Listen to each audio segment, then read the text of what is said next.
darle una bienvenida muy especial a Ramiro Sanchís, que es una alegría que nos acompañe hoy, que estamos celebrando tardíamente el Día del Idioma acá en el Caricuervo. Entonces, esta es una charla que se enmarca, por un lado, en la celebración del Día del Idioma, pero también en una iniciativa que tenemos desde la Maestría en Escritura Creativa que se llama Sonar Afuera, que consiste en sacar, digamos, las discusiones que tenemos en clase, sacarlas de las aulas en otros espacios. En esta ocasión la hemos sacado un poquito de la aula, está cerquita, pero sigue siendo eso, una cátedra abierta que es, digamos, como el espíritu de Sonar Afuera. Ramiro Sanchís es un escritor uruguayo, autor de libros como El orden del mundo, Las imitaciones y Ejercicios de dactilografía, que de hecho será el libro, digamos, central en esta conversación.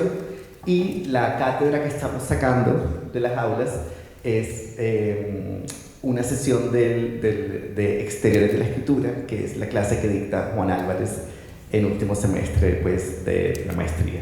Entonces, una vez más, bienvenido, Ramiro, qué alegría que estés acá y eso, verte en persona, porque Ramiro está siempre muy presente, al menos en mis redes. Entonces, me encanta que se haya materializado acá en el instituto. Entonces, un aplauso para Ramiro y gracias. Sí. Y gracias, Kevin Ortiz, un estudiante maravilloso nuestro que va a liderar la conversación. Bueno, mucho gusto. Vamos a hablar, bueno, la charla se llama como Inteligencia Artificial y la escritura de la máquina. Yo leí más que nada y teníamos como tarea leer en la clase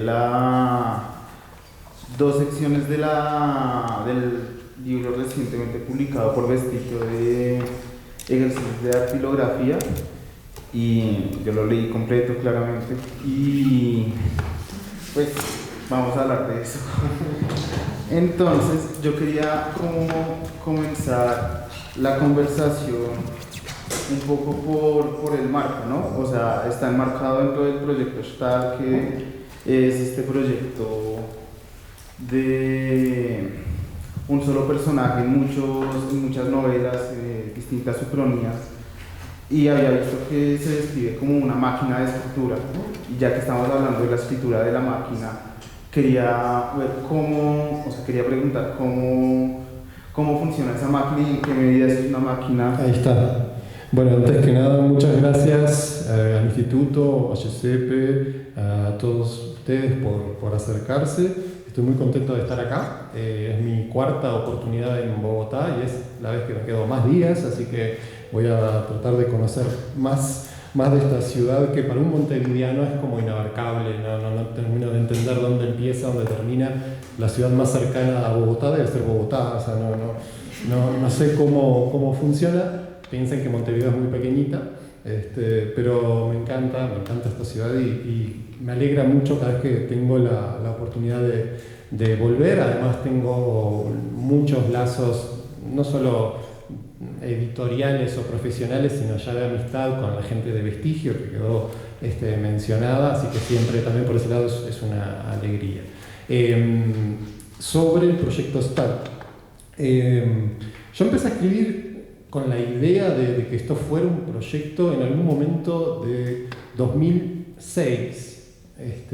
Se me había ocurrido la idea de escribir la autobiografía en varios tomos de un escritor ficticio. Un poco lo de Knausgaard, pero con un autor ficticio. O sea, yo me iba a inventar a este autor que se llama Federico Stahl. Lo de Stahl vino porque yo estaba en ese momento muy obsesionado con una novela de Marguerite Duras que se llama El arrebato de Lol V. Stein. Entonces me gustaba esa sonoridad y Stahl, que quiere decir acero, ¿no? Steel. Entonces me gustaba todo eso. Y Federico es mi segundo nombre, no soy muy creativo, así que ahí quedó Federico Stahl.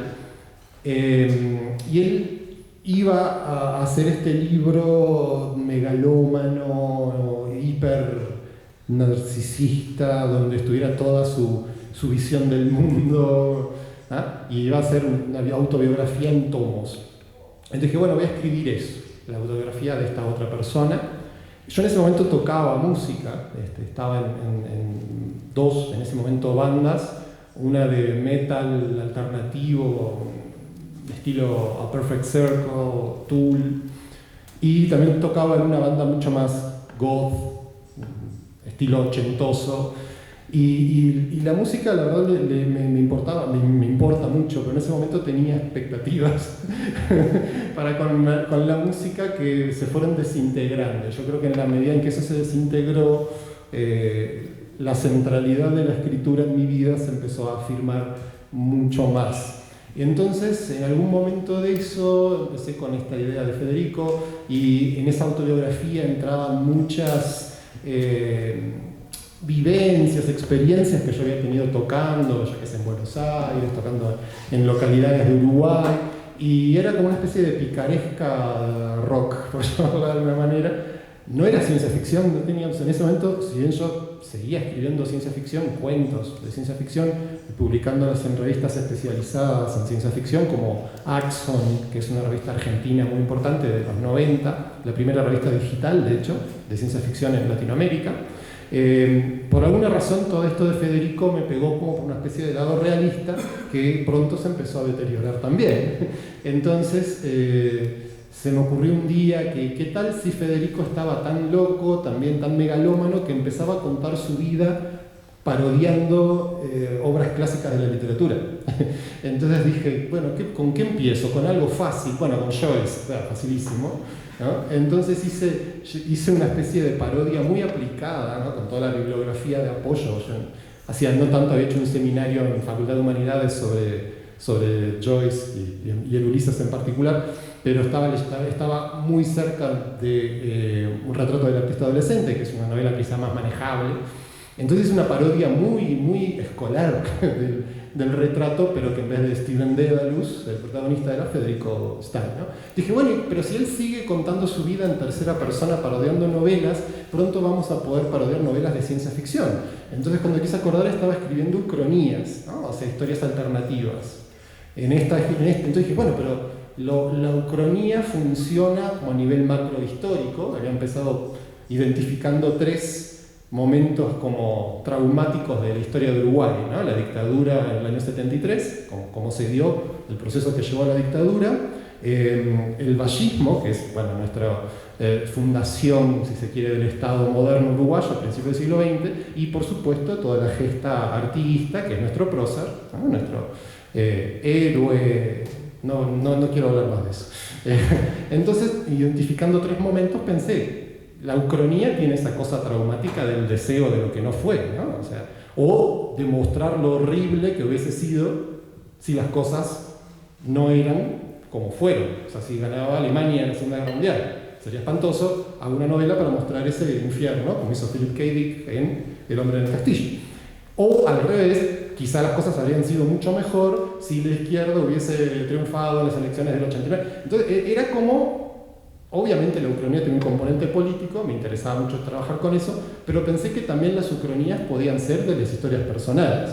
Entonces el siguiente paso fue, yo puedo tener un Federico Stahl, que es básicamente un alter ego de mi persona, pero puedo tener otro, que no es un guitarrista de metal, sino que es un estudioso de la aviación soviética, yo qué sé, tema que me interesa igual. Y así fui pensando en cómo podían surgir vidas alternativas, más o menos entroncadas en una infancia en común en algunos casos, y en otros sí, la presencia de Federico en una ucronía de la historia de Uruguay, donde la dictadura empezaba con una guerra civil o algo por el estilo. Y así fueron apareciendo Federicos muy diferentes, un Federico drag queen, un Federico taxista y el pianista, como en la novela que tenés ahí. Entonces, en algún momento también caí en la noción de que podía tomar un Federico específico. Por ejemplo, en el 2016 publicó una novela que se llama Verde, es una suerte de horror lovecraftiano, ¿eh? Donde hay una cosa que ven unos niños y luego no entienden qué fue lo que vieron, en su edad adulta sospechan que fue su imaginación, pero uno se vuelve a encontrar con esa criatura, bla, bla, bla, bla, bla. Entonces dije, bueno, pero ¿qué pasa si yo tomo el hecho básico y le cambio algo, hago una variación de eso, y en vez de ser un alien lovecraftiano encontrado muerto en un lugar de Uruguay que se llama Pinamar, que era donde yo pasaba los veranos de chico, ¿qué tal si encuentro un cuerpo, un cadáver? ¿Qué tal si ese cadáver está asociado a la violencia de Estado en los últimos años de la dictadura? Entonces escribí una novela que se llama La expansión del universo, que es verde, realista, por decirlo así. Y dije, bueno, pero esto se puede funcionar así. Y después caí en la cuenta que al escribir esa otra novela surgían ideas que podían servir para futuras novelas. ¿Ah? Por ejemplo, hace poco, 2 años, hay una editorial en Argentina que se llama Libros del Cosmonauta, que se dedican a publicar mini libros que parodian, pero con amor, no con distancia irónica, la literatura pulp, ¿no? Las novelas de aventuras, de cowboys, de todo esto. Entonces me propuso el editor que colaborara con una novelita para esa colección, y yo dije, bueno, me gusta la idea, hay pulp de ciencia ficción, pero casi todo el pulp de ciencia ficción va como a esos relatos tipo Star Wars, ¿no? Nave espacial. No está tan visto que se haga el recurso del pulp, pero con ciencia ficción de los años 80, cyberpunk y todo, realidad virtual, ciberespacio. Entonces me propuse escribir una novela con esas características, y de la escritura misma surgieron ideas, ¿ah?, que me terminaron gustando para otras novelas. Entonces dije, bueno, pero al final esto es una máquina de contar historias, ¿no? Y sumado a eso, a mi interés, ya por un lado no tan narrativo, con pensamiento posthumanista o con maneras de pensar los hechos de la cultura desde un lado más cibernético, no tan subjetivo, etc. Todo empezó como a acomodarse en esa percepción del proyecto, por decirlo de un modo grandilocuente y marketinero, o sea, el proyecto, ¿tá?, como este artefacto que procede con recursos que son de la historia del arte, no son nuevos, por ejemplo las variaciones, por ejemplo las sagas, las ucronías, ¿no? Y ordenarlo todo de una manera que idealmente las novelas producen la novela siguiente, ¿no? Cada libro, cada relato, de alguna manera en su articulación con las anteriores y con los lectores, ¿no?, con la lectura que viene desde la crítica o desde cualquier lector, amigo, editor, lo que sea, todo eso es incorporado en una suerte de sistema cibernético, ¿no?, input, output y retroalimentación, un loop que sigue produciendo, en la medida que sigue funcionando, y esa es mi percepción teórico-ficcional, obviamente, de cómo funciona. Y si me quiero ponerlo de craftiano, yo soy como el títere de carne de eso, que pongo mi deseo y mi trabajo muscular para que salgan esos textos autopoietizados, no sé. Y por eso me gusta pensar sintetizando, me gusta pensar en el proyecto como eso, como una máquina de, a través de variaciones, como en la música barroca, como en la música clásica, contar historias a partir de este sistema recurrente variacional. Muy interesante eso, porque al hablar de variaciones me hace pensar en una de las obsesiones de un pianista de provincias, que son las variaciones Goldberg. Y hay una parte en la página 115 la que dice que más o menos, o sea, las variaciones Goldberg son una estructura que piensa, o sea, hay una inteligencia artificial, y entonces quería como, o sea, me voló la cabeza que dijera como esta estructura musical está pensando y además es artificial, así que hay inteligencias artificiales que vienen desde mucho antes de lo que hay acá. Entonces, es que eso lo pienso literalmente. O sea, para mí, a la hora de abordar todo este tema de la inteligencia artificial, o sea, todos comprendemos las ansiedades que produce, los miedos que puede producir. No me refiero solo a Terminator y Skynet, no, digo en general a la resignificación de muchas cosas, a la pérdida de trabajos, a los problemas de copyright y de trabajo intelectual y derechos de autor. Todo eso me parece que requiere, para poder abordarlo cabalmente, requiere preguntarse por los presupuestos. O sea, ¿qué es lo humano? ¿Qué es la tecnología? ¿Qué es, qué es un algoritmo? ¿Cuál es la relación de eso con el arte? ¿Cómo el arte expresa o produce? Todas esas inquietudes que van a quedar siempre como inquietudes, pero podemos jugar a articular posibles hipótesis o intuiciones o lo que sea. Siempre me hacían pensar que, bueno, pero si yo tomo la idea de algoritmo, ¿no? O sea, esta cosa secuencial, que puede funcionar de distintas maneras, pero bueno, en principio esta idea del procedimiento, si pienso en la música barroca, puntualmente en Bach, casi toda la obra no sacra y no cortesana de Bach eran libros didácticos. O sea, el clave bien temperado era un libro una colección de piezas, ¿no? Pero publicadas como libro, que intentaban demostrar una manera de afinar el teclado, o sea, el piano, el órgano, bueno, piano no había, ¿no? Había clave, etcétera, para que se puedan tocar piezas en todas las tonalidades, ¿no? Y el clave bien temperado fue usado como libro de práctica por generaciones de pianistas desde Bach en adelante, hasta el día de hoy. Supongo que nadie se va a pensar como pianista sin ser capaz de tocar al menos el preludio en do mayor, qué sé yo. Ese tipo de cosas. Pero si uno mira la música de Bach, sea el clave bien temperado, el arte de la fuga, la ofrenda musical, etc., es algorítmica esa música. O sea, esa música tiene un input, que es un tema, y luego una serie de procedimientos, donde yo tomo una inversión tonal, especular, y Bach hacía cosas muy locas, o sea, como una pieza que se puede tocar al revés, ¿no? O que se engancha consigo misma y que siempre va modulando y va subiendo tono tras tono y la puedes seguir tocando en loop infinitamente. Entonces, toda esa idea de procedimientos y de algoritmos y todo eso ya estaba presente ahí. Lo mismo las variaciones. ¿Qué son las variaciones? Bueno, es una tensión, una ecuación entre lo mismo y lo otro que produce la impresión de reordenamiento o novedad, una diferencia.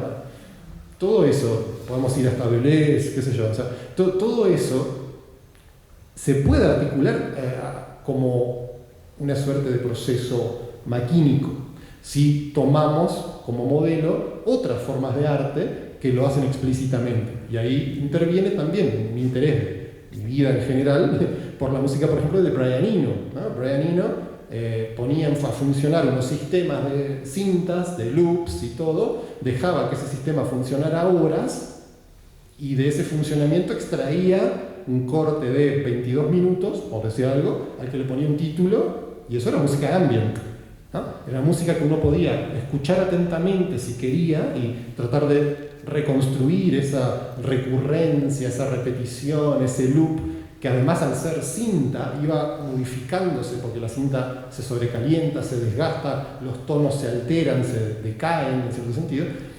Todo eso que pasaba, esa música que se generaba con esa interacción recurrente de sonido, no está hecha por Brian Eno. Brian Eno puso en funcionamiento el sistema y del sistema emerge algo que no está causado en un sentido expresionista fuerte.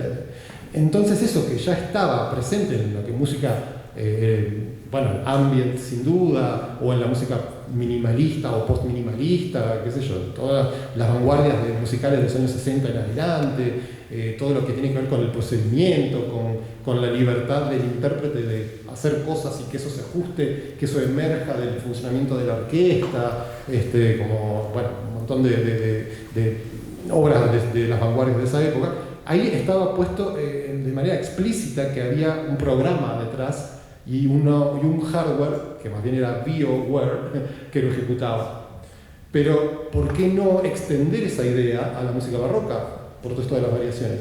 Entonces, de alguna manera uno puede decir, bueno, yo puedo modelizar este hecho artístico bajo la noción del sujeto trascendente al sistema, que está por fuera del sistema y que incide en el sistema, lo altera, lo produce, crea, expresa un mundo interior, o podemos modelizarlo con esta otra noción que en última instancia nos lleva a bueno, filosofía de qué es la conciencia, de un montón de qué es el sujeto, de un montón de opciones donde entra el posthumanismo y todo esto, y pensar que en cierto sentido toda la música es generativa hasta cierto punto.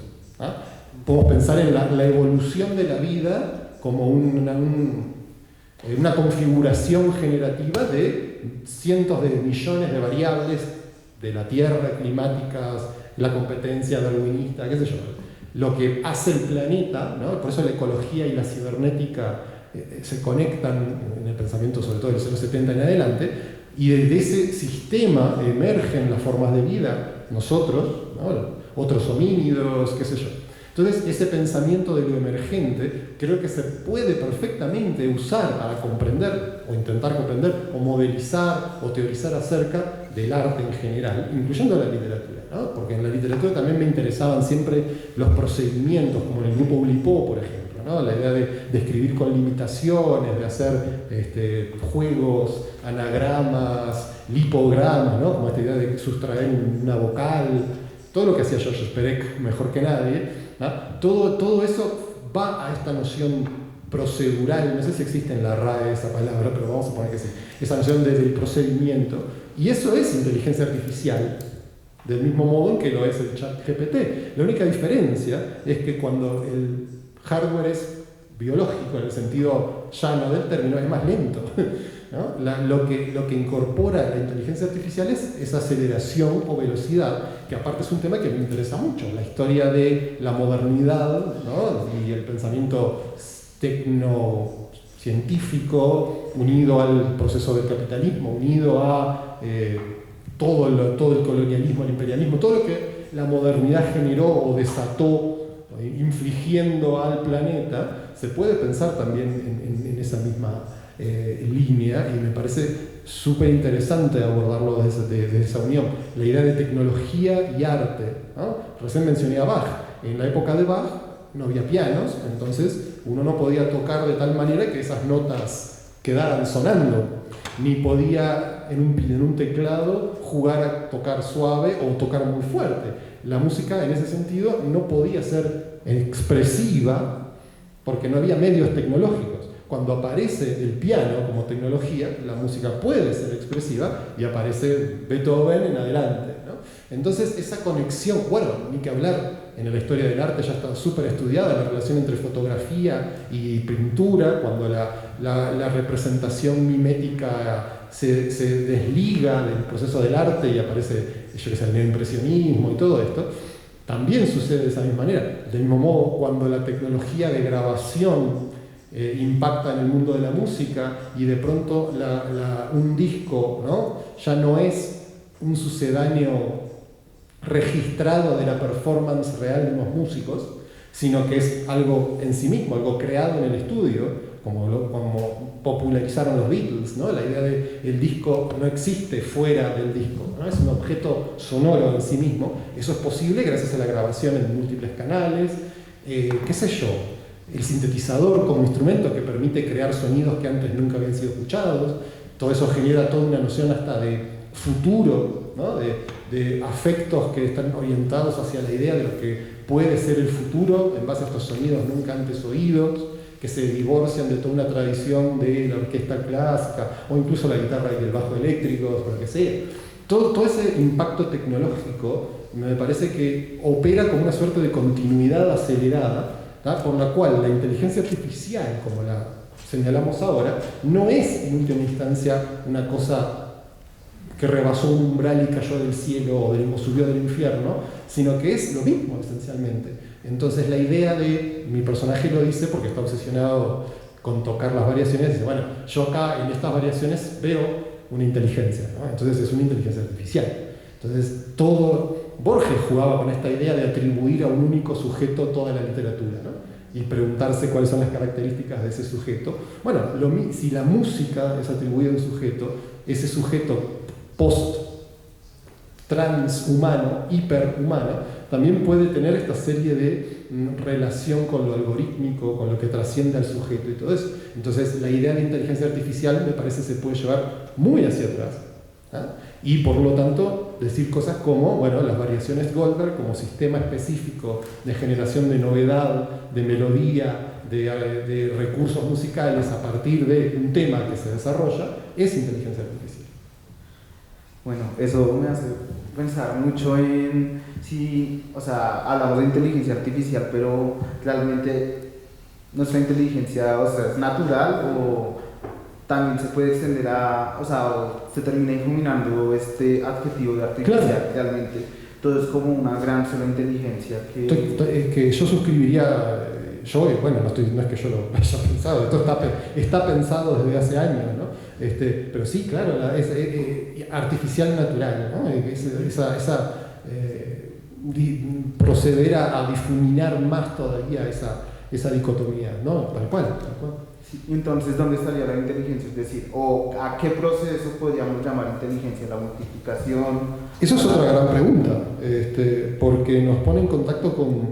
¿Y qué tal si nosotros venimos hace cientos de años, o miles de años, fijos en esta cosa antropocéntrica de creer que somos la única inteligencia del planeta?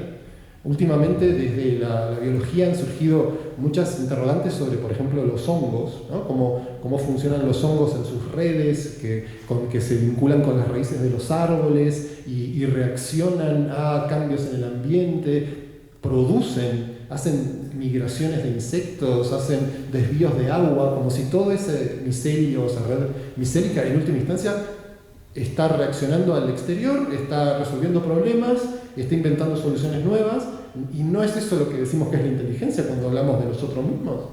Entonces, ¿por qué no pensar que en última instancia ha habido siempre otras inteligencias en juego en la Tierra y en nuestro planeta, y nosotros hemos, desde nuestro prejuicio antropocéntrico, exclusivista, singularista de lo humano como algo totalmente desligado de lo natural, como algo excepcional y maravilloso, ¿tá? No hemos estado dejando de ver todo esto, ¿no? Entonces, esa noción de inteligencia debe ser repensada para incorporar estas nociones de, no necesariamente inteligencia artificial en el sentido de la inteligencia de estas máquinas que hemos venido haciendo, desde el telar o desde la máquina de vapor o desde cuando sea, sino inteligencias que estaban en el mundo antes que nosotros y quizás, por ponérmelo de kraftiano, sí, seguirán en el mundo después que nosotros, ¿no?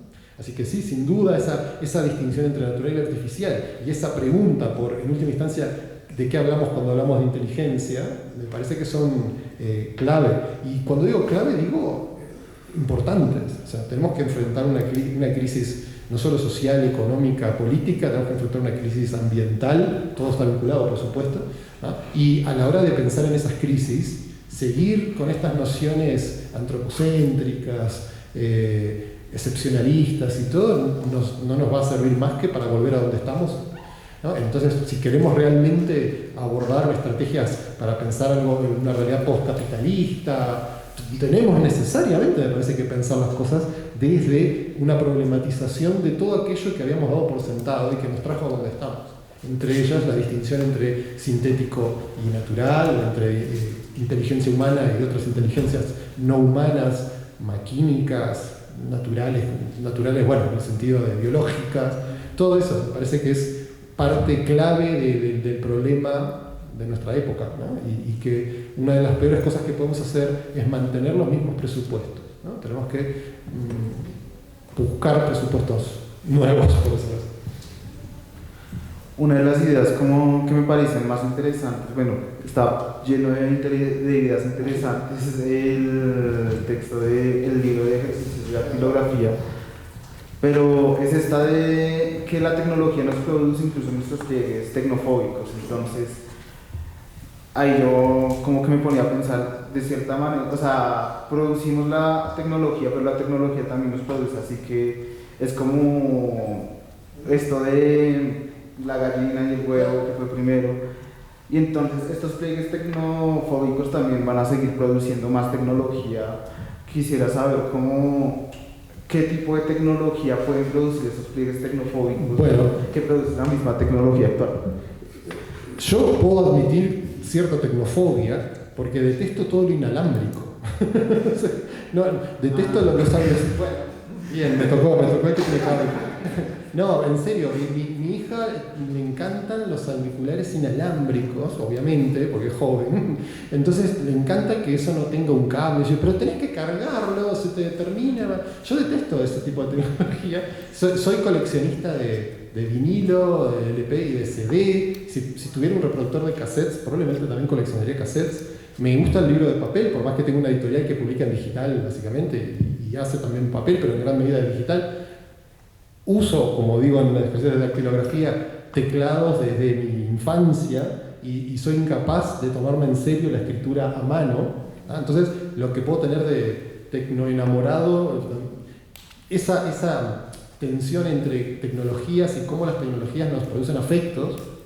Todos tenemos alguna zona donde amamos u odiamos ciertas tecnologías, pero en realidad esto es tecnología, el lápiz es tecnología, la agricultura es tecnología. Entonces, lo tecnofóbico a veces es el odio o el rechazo o la relación afectiva complicada a ciertas tecnologías que identificamos como tecnologías porque ocurrieron en nuestra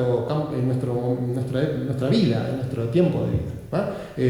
Yo recuerdo haber comprado mis primeros CDs, año 93, 4, y tratarlos con un cuidado, de agarrarlos, no respirarles cerca, tener un pañito para limpiar, y después, ya que sé, la generación de mi esposa tiene 6 años menos que yo, entonces ella nació en el 84, y yo creo que cuando ella yo la veía agarrar un CD, tipo, tirarlo así, apilarlo, agarrarlo como que dice, no agarres así, eso es un CD. Ahora, por supuesto, encontrás CDs tirados en la calle, o sea, ya nadie le importa el CD, excepto algunos dementes como los que todavía coleccionamos. Pero entonces, para mi esposa, el CD fue algo dado, porque en su vida ya apareció cuando, no sé, era muy chica todavía. O pienso en mi hija, mis 2 hijas quieren ver sus series favoritas y tienen un servicio de streaming que les permite verlas a todo momento. Yo sí quería ver Archivos X, Expedientes Secretos X, tenía que esperar hasta el jueves, que lo daban en la tele uruguaya, a esa hora, y si tenía que salir con una chica, yo no salía con la chica para ver Archivos X, o lo que fuese. O sea, era ponerse a pensar, ¿salgo con mis amigos o veo esta película? Porque le iban a dar esa hora. Yo no iba a poder elegir. Después con el VHS, bueno, yo podía grabar, pero no era fácil tampoco, ¿no? Entonces todo eso va cambiando en nuestras vidas y nos va produciendo ciertos afectos que personas que nacen después que nosotros pasan por un proceso distinto. Ya va a haber tecnologías que pongan nerviosa a mi hija, estoy seguro, ¿no? Entonces esa idea del relacionamiento con la tecnología es una de las pocas cosas en las que el concepto de generación me parece que todavía es válido, porque sería muy ingenuo pensar que la tecnología no nos afecta, y la tecnología cambia. Entonces no es lo mismo el desconocimiento pasmoso de mis padres con los celulares que mi hija, incluso mi hija chica, que si quiere ella agarra y va a YouTube y mira lo que quiere, si la dejáramos. Entonces hay todo un tema ya de entrada con esa relación afectiva con la tecnología. Entonces después me interesaba vincularlo con ciertas tecnologías específicas, como la escritura, ¿no? Entonces la escritura para mí, por el teclado y todo, genera una posibilidad de escribir de cierta manera ágil, veloz, capaz de ser reescrita a cada momento y producía determinado tipo de texto inevitablemente. Y por otro lado, otras personas con otras producciones de subjetividad o de afectos encontraban en esa idea algo que iba contra su noción de lo que era la escritura. Entonces ahí se producía una suerte de tecnofobia por un lado frente a mi tecnofilia por otro, ¿no? Entonces todo eso es una reacción a la tecnología. Yo, por ejemplo, sigo lidiando con la disponibilidad de la música. Si yo quiero, yo qué sé, pongo un ejemplo. En el año 96, un amigo y yo nos hicimos súper fanáticos de Black Sabbath, ¿no? Entonces, conseguir los discos de Black Sabbath era re difícil. No era una banda tan popular en el Montevideo del año 96. Nadie tenía, en las disquerías no había, o si había que comprarlas, eran caros. Entonces, no era tan fácil, había que grabarlo en un cassette. Entonces, yo, si encontraba un disco, yo qué sé, Master of Reality, cualquiera, wow, y conseguí uno, me falta... Iba como completando gradualmente, ¿no? En cambio ahora yo puedo escuchar toda la discografía de la banda que yo quiera, o del compositor o compositora, o lo que sea que yo quiera, en el correr de una tarde si quiero. Entonces eso produce inevitablemente otras relaciones afectivas que a veces, en mi caso por ejemplo, me producen ansiedad, porque hay muchas cosas nuevas que están saliendo y las quiero escuchar, entonces sigo cuentas en Instagram que recomiendan discos nuevos y quiero escucharlos y voy a escucharlos. Entonces hay que lidiar con todo eso, que para otras generaciones es mucho más natural. Entonces esa afectividad, esa sensación, esas emociones pueden generar en última instancia un rechazo. Yo me puedo cansar, como algunos amigos dicen, no, ya está, no quiero saber nada más con este vértigo de lo nuevo, voy a seguir escuchando lo mismo, los discos que yo tengo, voy a volver a lo físico, y no solo a lo físico, sino al vinilo, al sonido analógico, pero es esa capacidad de volver a eso y de gestionar otro afecto tecnológico es inevitablemente producido por el proceso tecnológico en general. Por eso esa frase de la tecnología también produce la tecnofobia, por decirlo así, ¿no? Y reconocer que todos tenemos y todas tenemos momentos, territorios, zonas tecnofóbicas y otras tecnofílicas, ¿no? Entonces, en mi caso quizá me he puesto a indagar más en mis zonas tecnofílicas, por decirlo así, y en ejercicios de dactilografía, que es este libro del que estabas mencionando, está sobre todo en la primera parte la idea de yo puedo pensar que el uso de ciertas tecnologías como el teclado y la computadora inciden, condicionan, modifican mi escritura. Pero ¿por qué no pensar que en última instancia, ya que la escritura en sí también es una tecnología, ¿no? Desde la cifra de la oralidad, sea cual sea la que vino primero, ¿no? Luego la escritura con medios tecnológicos más disponibles para todo el mundo, luego la máquina de escribir, luego la computadora y la posibilidad de reproducirlo digital o en papel, o la posibilidad de hacer libros digitalmente. Todo eso es súper importante, tan importante que yo no creo que sea algo que condiciona mi escritura, sino que es algo que produce mi escritura. Entonces, en ese sentido, la tecnología, más que afectar un sustrato esencial de lo que somos, produce lo que somos en esta lógica tecnofóbica, tecnofílica, odiamos esto, amamos lo otro, pero siempre son las condiciones de posibilidad de esos afectos son producidas por la tecnología misma. Entonces, insisto, a mí me interesaba explorar el lado más tecnofílico, pero todo eso es parte de lo que produce, me parece, en última instancia, para no discutir con nadie, sería la tecnología entendida en un sentido amplio, si se quiere, ¿verdad? Donde yo puedo entender que tecnología sea un iPhone, bueno, pero también es un lápiz. Entonces, tecnología entendida en ese sentido, o todavía más. Hace unos años fui a un congreso sobre literatura weird en Italia, y se enojó mucho una persona porque yo había dicho que en última instancia un helecho es un panel solar, ¿no? Entonces, la idea de, bueno, la evolución en millones de años pasó de la fotosíntesis hecha por bacterias a las hojas. Y las hojas son paneles solares más eficientes, ¿no? Entonces la idea de que algo pueda ser una tecnología no del humano, sino de la evolución en general, implica, por supuesto, una manera más amplia de pensar en qué es la tecnología. Y a mí me interesa sobre todo esa manera de pensar, y es desde ahí que escribí ejercicios. Bueno, el pianista también tiene mucho de eso, ¿no? Es un tema que me importa mucho, y noto que este tipo de cosas cada vez aparecen más, no solo cuando me propongo escribir ensayo o algo, sino que también aparecen en mi narrativa de distintas maneras. Bien, estaba ahora pensando cuando mencionó lo del procedimiento y lo del proceso, que además comparten raíz, pero son palabras totalmente distintas. Pues no totalmente, pero de alguna manera distintas. Quería saber cómo había sido el procedimiento y el proceso de la escritura de ejercicios de dactilografía, pero en un sentido como muy amplio, o sea, bueno, también como parándose desde afuera, desde la afuera. Sí, más o menos lo cuento en el libro, pero es así, no me acuerdo por qué, no sé si lo tenía que reseñar o si es porque me gusta el autor. Cayó en mis manos Yoga, que es un libro de Manuel Carrer.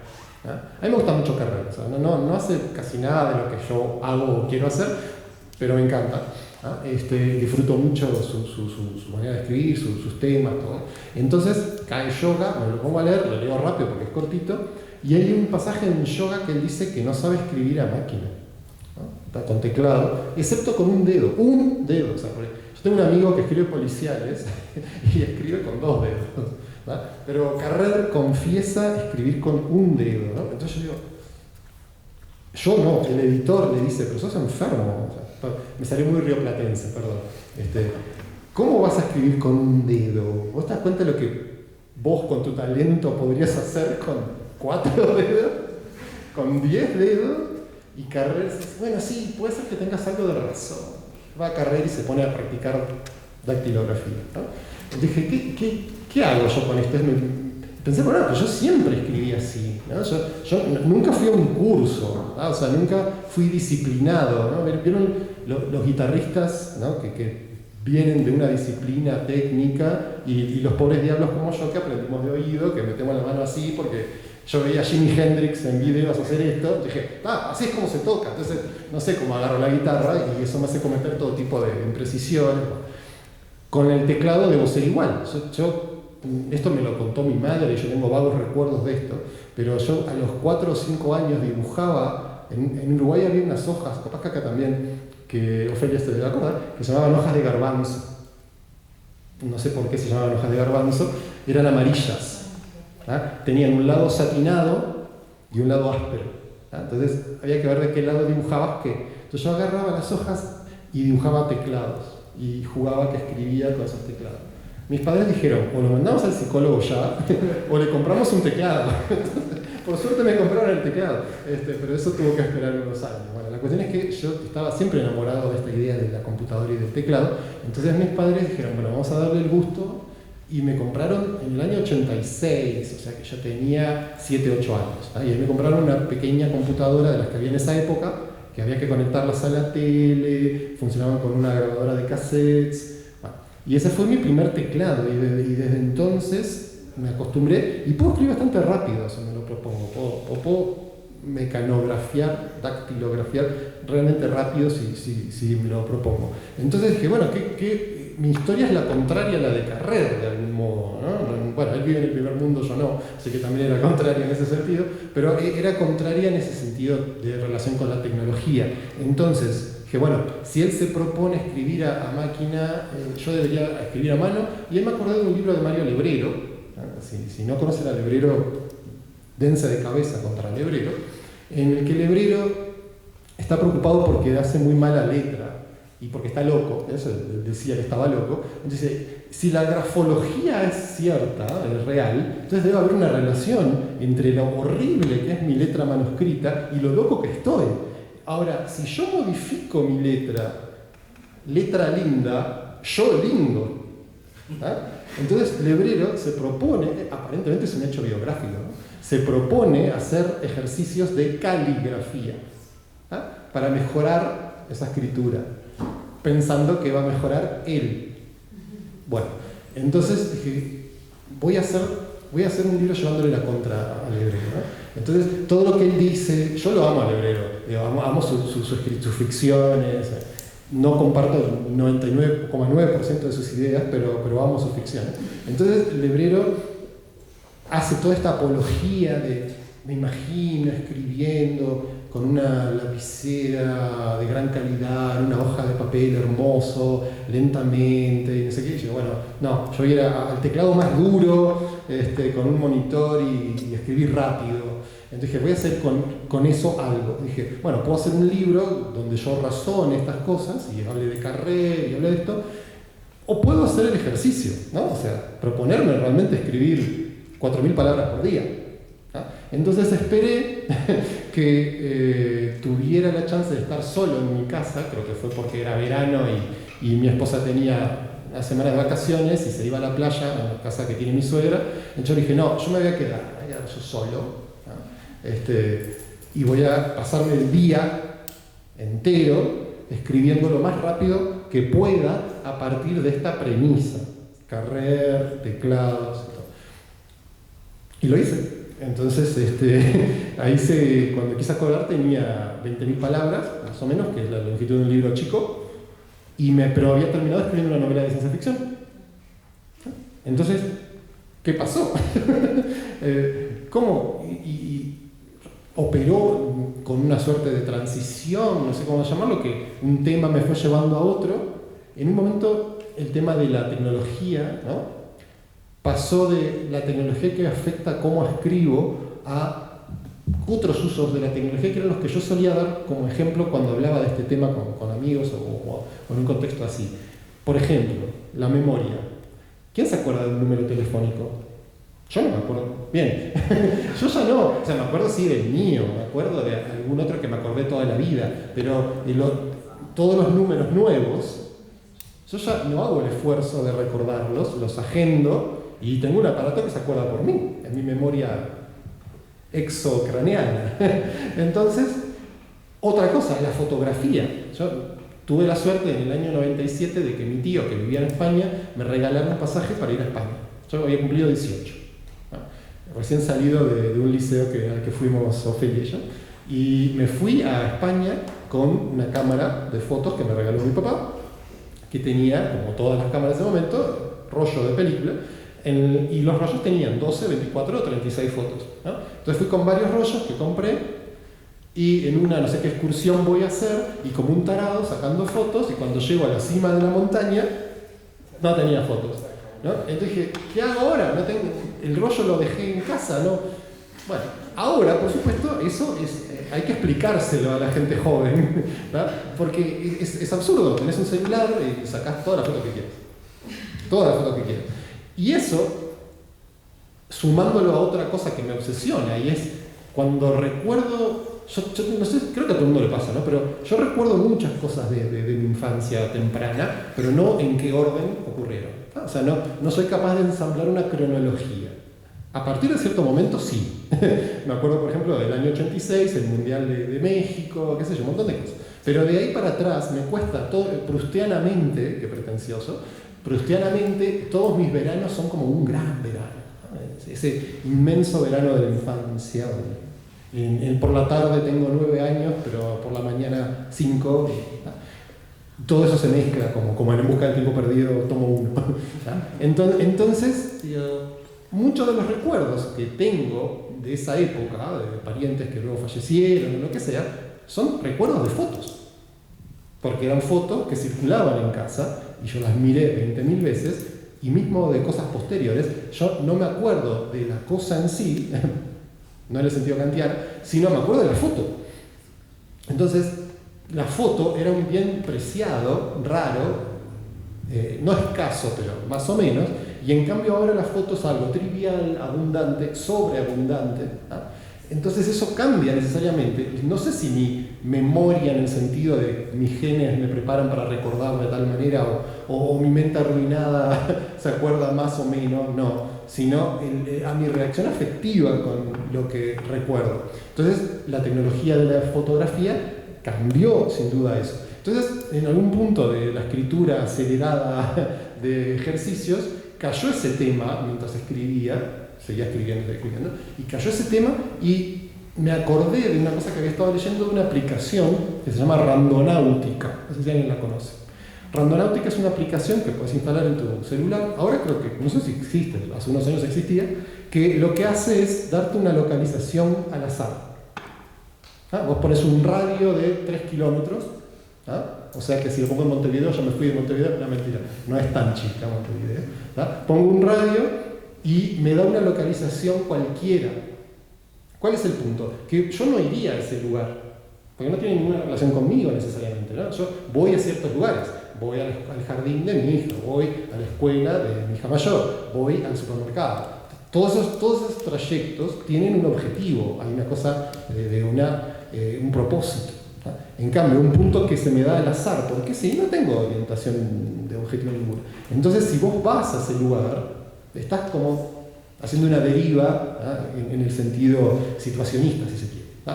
Entonces probé eso y empecé a caminar sin otro propósito que el azar que me daba esta aplicación. Pero era una aplicación, o sea, era tecnología, era un celular, quién sabe cómo la aplicación, después lo explicaban en su web, esto es un tema, pero había una explicación tecnológica de cómo se generaban esos puntos. todo eso influía mi recorrido, y en mi recorrido yo iba pensando y se me ocurrían ciertas ideas porque veía ciertas cosas. Entonces todo eso empezó a entrar en ejercicios y siguió entrando hasta que en algún momento se convirtió en ciencia ficción, porque el yo que venía hablando desde el principio, que al principio quizás era yo, en el sentido de el yo que daba un ensayo, ¿no? Luego se convirtió en Federico y al final ya no sé si es Federico, pero es alguien que está como prisionero de una arquitectura generativa, en una especie de Matrix, ¿no? Entonces todo ese proceso se dio como continuo, y en esos días que me llevó, 4 días más o menos, que me llevó a hacer esa escritura, empecé en un punto y terminé en otro, ¿no? Y eso era un poco lo que quería, ver hasta dónde llegaba y cómo llegaba, simplemente bajo la noción de, dado un tema, Carrer y sus teclados, y un objetivo, o sea, ahí está lo de proceso y procedimiento medio mezclado, y un sistema de escribir rápido y continuamente, y con las mínimas pausas para hacerme café o ir al baño, o prepararme de comer, ver hasta dónde llegaba. Obviamente luego el texto así no era presentable en un sentido estético sancionado por la comunidad literaria, pero por supuesto lo corregí, lo trabajé, separé en algún momento las 3 partes, o sea, bueno, y así fue como quedó el libro, así que ahí se juntaron proceso y procedimiento. Me interesa cómo entonces la cristalización de todo este procedimiento, incluyendo también la parte de corrección, que es también parte importante, en la sintaxis, o sea, yo lo primero que leí fue ejercicios de dactilografía. Yo dije, él escribe con estas frases larguísimas de hasta 5 páginas, y después me di cuenta como que, no, es acá. Entonces quería también preguntar cómo esta sintaxis en cierto punto fue una decisión, pero también siento que como lo que propone el libro, también un poco pone en duda la capacidad de decidir, claro. Como que no hay decisiones realmente. Entonces... No, y de hecho en realidad hay oraciones largas en todo lo que yo escribo, o sea, yo no soy muy capaz, punto. No soy muy capaz de lograr de una manera satisfactoria, al menos para mí, un estilo mínimo telegráfico. No conecto, me aburro, no funciona. En cambio, esa oración larga, la subordinación, eso es como mi modo, si se quiere, más natural, ¿no? Okay. Entonces, obviamente, al escribir rápido tendía a ese modo, y en otros libros, aunque no esté proponiéndome escribir súper rápido y en una semana tener el libro, igual aparece esa tendencia. Cuando mi editora de un pianista tuvimos nuestra primera reunión sobre el primer borrador o versión, yo pensé que me iba a decir eso y dijo, no, capaz que sí tenés párrafos muy largos. Entonces me acuerdo que hubo algunos párrafos que cortaban, ese tipo de cosas. Pero yo tengo una tendencia natural que lo único que hizo la práctica y el procedimiento y el proceso de ejercicio fue exacerbarla, ¿no? Pero es como a lo que tiendo. Me tengo que proponer no hacerlo si quiero no hacerlo por alguna razón, ¿no?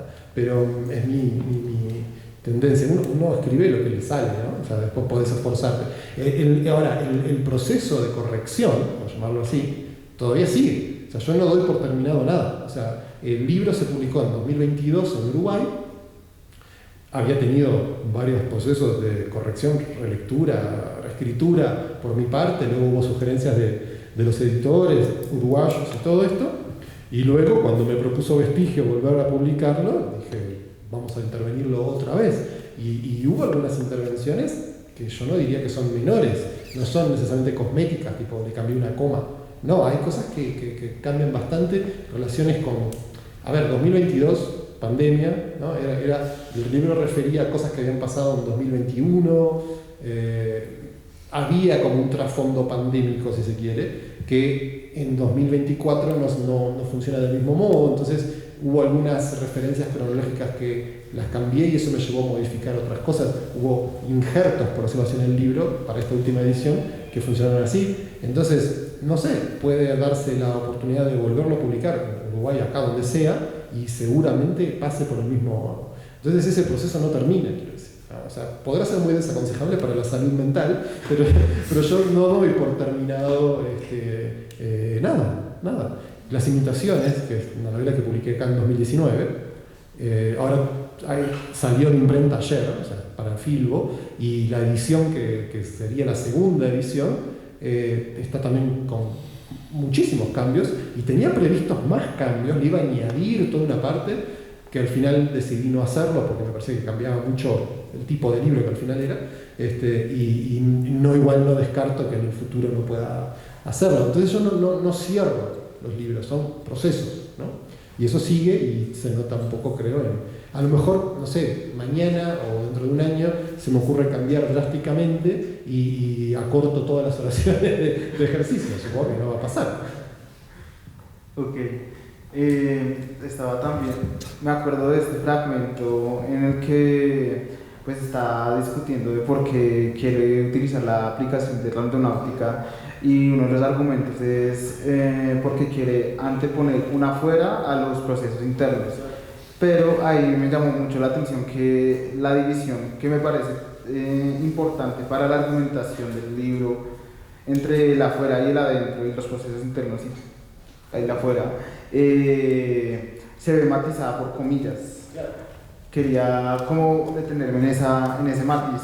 Lo que pasa es que si yo digo, bueno, vamos a difuminar tecnología y naturaleza, o orgánico, sintético, adentro y afuera, por supuesto también, ¿no? Toda esa distinción entre la subjetividad y la objetividad, todo eso, bueno, toda la historia de la filosofía moderna, digamos. Me parece que también era requerido dar cuenta de que si yo distinguía una afuera de una adentro era porque me servía como hipótesis para llegar a este punto por el cual lo que yo necesitaba no era solamente que surgiera de mí ir a un lugar, porque si surge de mí termino yendo a estos lugares específicos que ya conozco. En cambio, si venía de una afuera, yo iba a ir a un lugar nuevo, o al menos el trayecto iba a ser nuevo. Entonces necesitaba esa apelación a esa exterioridad. Pensando también en eso, y que bueno, pero esa distinción adentro y afuera epistemológicamente funciona también a la hora de pensar en cuál es esa especie de afuera. A veces para matizarlo digo, en vez de decir afuera, comillas, digo afuera radical, ¿no? Esa idea de eso que está por fuera de nuestra manera de entender lo que significa pensar como seres humanos o todo esto. Entonces hay como unos límites más o menos borrosos en ese sentido, y hay una fuera de esos límites que puede ser la experiencia, qué sé yo, animal o vegetal o alien, lo que sea. Entonces ahí también me sirve pensar en una fuera, pero también en otros sentidos, qué sé yo, leyendo autores como Ballard, ¿no? Incluso la lectura que hace Mark Fisher de Ballard en Constructos Flatline, está muy claro que Fisher, bueno, no solo Fisher, leen en Ballard un autor en el que adentro y afuera están como intercambiados, ¿no? Donde la mente es parte del paisaje y una habitación es una idea, ¿no? Toda esa confusión que va mucho más allá de, yo qué sé, el paralelismo psicodramático y todas esas cosas, pero que justamente trabajan borrando esa distinción. Entonces me parece que o bien pensaba en siempre un más allá, en ese afuera todavía más allá de que podía entrar en esta ecuación, o le ponía comillas para de modo dar cuenta que sí, esta distinción es problematizable, pero lo voy a hacer en mi libro siguiente, no en este tal. No es que la dé presentado, pero la uso, ¿no? La uso como mientras me sirva. Bien. Soy muy responsable. No, pero bien.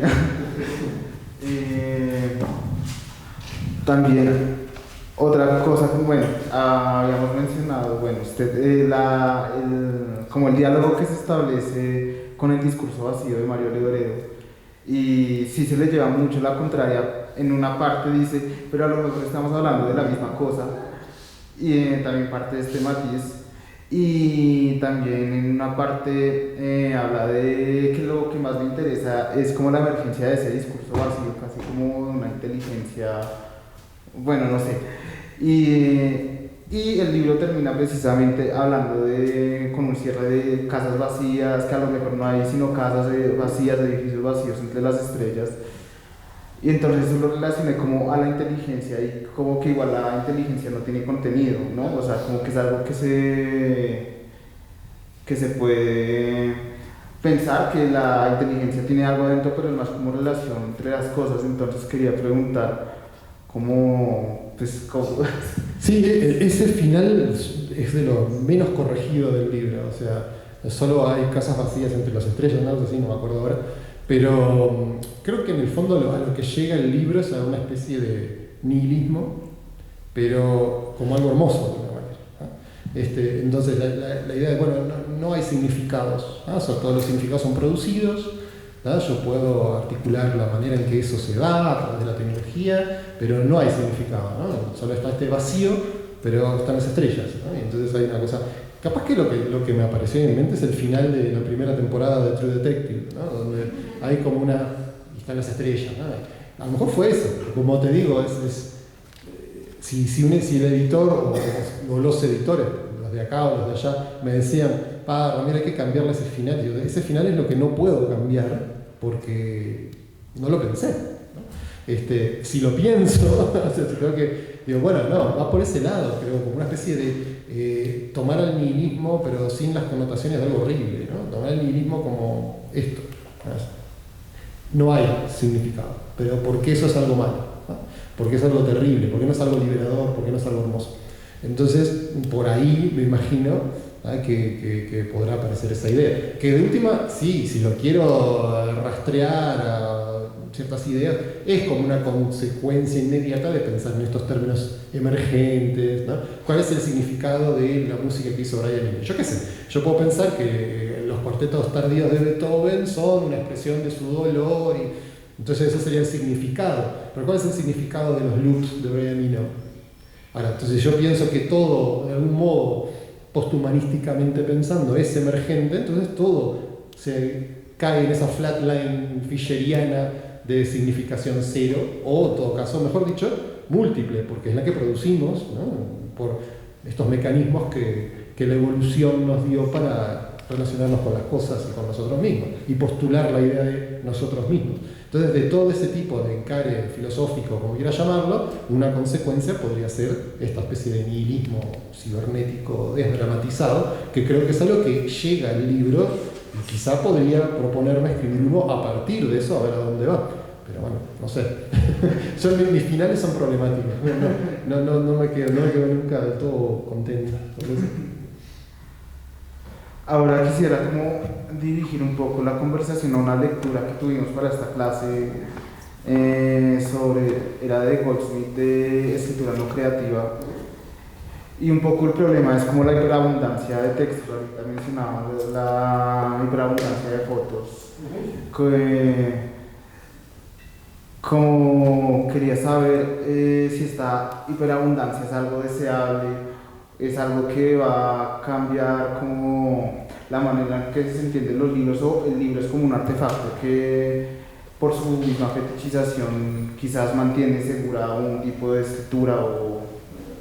Bueno, la proliferación en vías tecnológicas de todos estos tipos de escritura en este punto ya es algo como dado, ¿no? Pero ese mismo, como esas tecnologías producían la respuesta tecnofóbica, también se resignifica el libro desde distintos lugares, ¿no? Como lugar de resistencia para algunas personas, como objeto, ¿no? ¿Por qué escuchar vinilo? Si quieras o no, tenés que darle bastante vueltas, que suena más cálido, que es como sonaba si escuchabas a Pink Floyd, pero en realidad también es el objeto y el arte de tapa y un montón de cosas que si le preguntás a un coleccionista de vinilos por qué compra vinilos. Nosotros decimos vinilos, ese casi dice vinilos o acetatos o cómo, pero me refiero al LP, ¿no? Al disco grande. Bueno, hay muchas cosas que resignifican, ¿no? Y esas cosas no necesariamente son de la música, porque si de última yo quiero escuchar la música, tengo YouTube, tengo Spotify, tengo un montón de cosas, o tengo CDs, o tengo MP3, o tengo lo que sea. La música es múltiple en ese sentido, y si yo colecciono o me relaciono afectivamente, libidinalmente con los vinilos, es porque en realidad estoy también pensando en algo más que la música, ¿no? Estoy pensando en el arte, en el objeto, en la colección, en una postura con respecto a la tecnología o con respecto a dónde está la industria de la música ahora. No digo que esa sea mi postura, pero es una postura posible. Entonces, ante toda esa multiplicación de escrituras. Yo qué sé, dentro de 4 años probablemente todo lo que es manuales o textos más o menos técnicos, sin duda ya va a estar traducido por IA, si es que ya no lo es ahora. Entonces el lugar del poema, si se quiere, o el lugar de la narrativa en libro, de papel, por armar todo eso, no quiere decir que no persista desde una resignificación de todo eso, que a su vez también puede, si lo decide, lidiar o quizás sea inevitable con el uso de esas inteligencias artificiales, los algoritmos, esos procedimientos en la propia escritura, del mismo modo que ya lo viene haciendo hace tiempo, como hablamos hace un rato, del Lipo y de Bach y todo esto. Entonces todo eso no descarta, no creo que haya una extinción en ese sentido, sino una resignificación, ¿no? Se producen nuevos objetos culturalmente hablando. No es lo mismo si yo mañana voy y me compro, yo qué sé, no sé, cualquier disco en vinilo que a mí me haya importado toda la vida, las variaciones Goldberg, yo qué sé, sí, ya que están en este libro, la versión de Glenn Gould del 81, pongamos. Si yo voy y me la compro en vinilo, estoy participando de una producción de ese objeto que no es el mismo que cuando salió. Es otro objeto, tiene otras cosas, otras relaciones, otros afectos.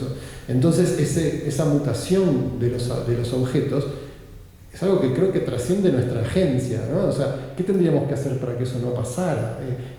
Como decisión colectiva de frenar el impulso tecnológico. Ahora está esta adaptación que hizo Denis Villeneuve de Dune, la novela de Frank Herbert, que es uno de los clásicos de la ciencia ficción, y es una novela muy interesante para leer ahora, más allá de la película, porque una de las cosas que pasa en esa novela es que se movilizan decisiones políticas de frenar ciertas tecnologías. Entonces, en el mundo de esa novela, colectivamente la humanidad renuncia, hay guerra y violencia para esto, pero se logra, a las computadoras, por ejemplo, ¿no? Entonces, eso es una pregunta interesante. ¿Qué tendría que pasar para que determinadas circunstancias tecnopolítico-económicas redundaran en que prohibimos la inteligencia artificial, qué sé yo, ¿no? Entonces, ese proceso está al alcance, no está al alcance, resignifica las cosas, vuelve a significarlo, todo va cambiando en ese sentido, ¿no? Y ante esa percepción creo que tenemos que estar atentos, ¿no? Y pensar como escritores o como lectores o como lo que sea, en cómo nos vamos relacionando con esos procesos que nos trascienden de alguna manera. Y en su caso, la inteligencia artificial, lo emocional es indiferente. Bueno, yo la uso para hacer las tapas de mis libros, no de mis libros, pero de los libros que edito con mi editorial, y es mentira en realidad, porque nada que yo haya usado en mi editorial MiG-21 como portada de un libro está hecho estrictamente de una imagen hecha por IA. Así que estoy siendo tramposo, porque lo que yo hago es, a varios algoritmos les pido el mismo prompt, elijo entre todas esas imágenes y en Photoshop, que también es tecnología, hago una especie de collage y con eso hago las tapas. Entonces tengo una relación en ese sentido muy fuerte con la inteligencia artificial, en ese sentido, pero como fan de Brian Eno también tengo una relación con la inteligencia artificial de cinta analógica, y si supiera más de programación quizás estaría usando William Burroughs, que es uno de mis escritores favoritos, tenía una tecnología que ahora diríamos precaria, que era el CATAP, ¿no? Él tomaba 2 páginas, la superponía de tal manera que leía en esa superposición asintáctica, asémica, porque no había significado excepto el que él produjera, ¿no? Y con esa juxtaposición de 2 mitades de una página disímil de, yo qué sé, Faulkner con una historieta, pero una novelización de un western, por decir cualquier cosa, de esa juxtaposición él producía un texto. Eso es inteligencia artificial analógica lenta, y a mí me interesa mucho, los surrealistas o los dadaístas, ¿no? Todo eso lo he practicado, lo sigo practicando, y he usado algoritmos para crear cataps, por ejemplo, o he usado sistemas de producción por azar de rimas o de sinónimos o de oraciones. Todas las cosas están en internet para pensar títulos, para ver qué pasa. No puedo decir que haya incorporado literalmente nada de eso, o sea, ninguno de mis textos por ahora da cuenta estrictamente de algo que haya salido de ahí, pero por ejemplo en una novela que tengo todavía en proceso hay unas páginas que son escritura acénica, ¿no? O sea, como el manuscrito Voynich, qué sé yo, son grafemas así que no tienen significado. Entonces, eso lo hice con inteligencia artificial, ¿no? Entonces, eso está incorporado en la novela y tiene que ver con la trama, ¿no? Hasta ahí ha llegado mi contacto, ¿no? No descarto seguir trabajando en esa dirección y cambia todo tan rápido, ¿no? Los primeros algoritmos para hacer imágenes con prompts hace 2 años producieron unas cosas muy reconocibles como inteligencia artificial, que eran medio horribles, pero estaba bueno por ese lado, era medio creepy, ¿no? Y cosas como Midjourney ahora te hacen imágenes que pasan casi desapercibidas. Te das cuenta, con un ojo un poco más técnico, pero podrían pasar desapercibidas como algo dibujado por un ser humano, ¿no? Con la literatura eso todavía no pasa. O sea, vos le pedís a ChatGPT o equivalente que te haga un soneto al estilo de Quevedo y hace un disparate. Pero bueno, no sé, en el futuro, ¿no? ¿Qué va a pasar? Por eso es la pregunta por lo de Dune. También, ¿qué podemos hacer para que no pase? ¿No? ¿Cuáles son las condiciones por las que podemos tener una agencia colectiva para frenar esos procesos? No lo sé. Incluso ese frenado no produce luego otros significados nuevos. Todo eso como escritor y lector de ciencia ficción también me resulta muy interesante por su lado especulativo. Ok, entonces yo creo que vamos a abrir el micrófono. Sí. No sé si alguien del público quiera preguntar algo. O el profesor de la clase de pronto. ¿Alguien quiere preguntar algo? Esta es una de esas conversaciones, no, yo creo que no hace falta. Sí, para la grabación. Por la grabación. Sí, señor. Gracias. Tengo la sensación de que esta es como una de esas conversaciones donde como que nos encontramos antes de haber planeado encontrarnos, ¿no? Como que ya estábamos ahí cuando tratamos de pensar que estábamos ahí.